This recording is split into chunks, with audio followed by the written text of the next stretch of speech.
Բայց մի պահ, որ խորանում է ժողովուրդ, գժվելու բան է։ Տասնամյակներ շարունակ պայքարեն ցեղասպանության հարցը արծարծելու համար, ընդհատակից պայքարեն, ծպտյալ պայքարեն, հետո հնարավորություն ունենան բացահայտ պայքարելու, քաղաքական գերակայություն հռչակեն, տարբեր երկրների ընդունել տան ցեղասպանությունը, հայ դատի հանձնախմբերն ակտիվ աշխատեն, հաջողություն գրանցեն ու հանկարծ ինչ որ մի խմբակ գա իշխանության ու ասի, այդ սաղ սխալ է, մոռանում ենք, ուրանում ենք, սփյուռքն էլ մեզնից կտրում ենք, սաղ սխալ էր։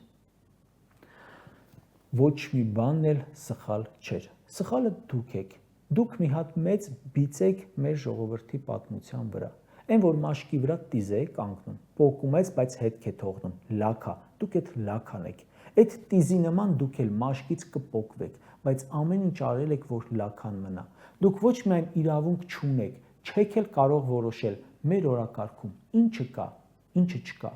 Ուշադիր եղեք, թե ինչպես Թուրքիան ու Ադրբեջանը մեզ հետ կապված խնդիրները, Թուրքիան 100-ամյակի խնդիրը, Ադրբեջանը տասնամյակների խնդիրը հանկարծ փորձեցին մի քանի տարում իրենց ձեռնտու կերպով լուծել, Արցախնել, ցեղասպանություններ, սահմանադրություններ, Արարատներ, սաղ հազիվ իրենց երազած իշխանությունն են ստացել որպես նվեր։